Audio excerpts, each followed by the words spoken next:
Hang on a second. Let me just do this. A second. So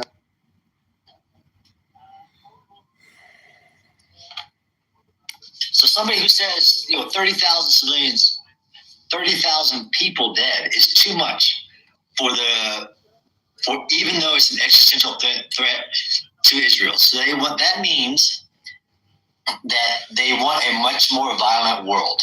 There's a lot of talk about how Israel has conducted the war, which you've argued really you think is unfair. Make the case as you see it for how Israel is conducting the war in Gaza as far as you see it. Sure, and I've been twice. So I've been on the ground in Gaza to include Khan Yunis since the war has begun. So both from what I've observed in the field, watching the IDF, plus over a decade of studying this type of combat, the IDF nobody's acknowledged that the IDF are actually doing this with the least amount of civilian care in the history of war in the context of these type of operations. And listen to international condemnation since the beginning of the war and did it differently from the way they started the war. So how they operated in northern Gaza versus how they operated in central Gaza were vastly different. Some of that's based on the enemy, but they cut civilian casualties by a half and then by 2/3 to where now it's at an abnormally low for even combat in general. How did they change it? To explain that to you, how do you think they shifted that approach?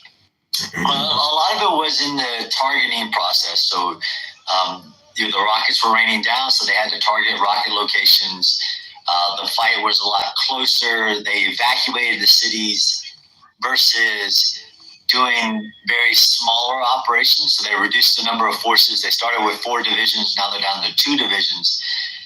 They also started with handing out their maps and doing localized evacuations. So instead of the entire northern Gaza being evacuated, when they went into Khan Yunis, they were only evacuating like a 3 or 4 block area and tracking the civilian population and really telegraphing their locations even more than they were in northern Gaza, which makes the battle go slower. It makes it go very block by block, house by house.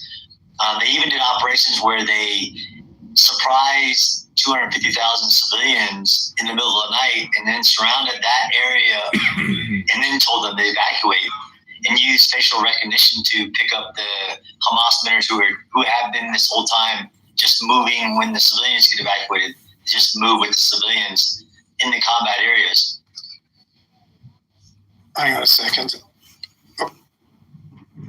Important to note here as well is the fact that, again, the guy that you heard speaking is Colonel John Spencer. He's talking about Hamas operatives who were moving around with the civilian evacuations of areas as the IDF were moving through the Gaza Strip.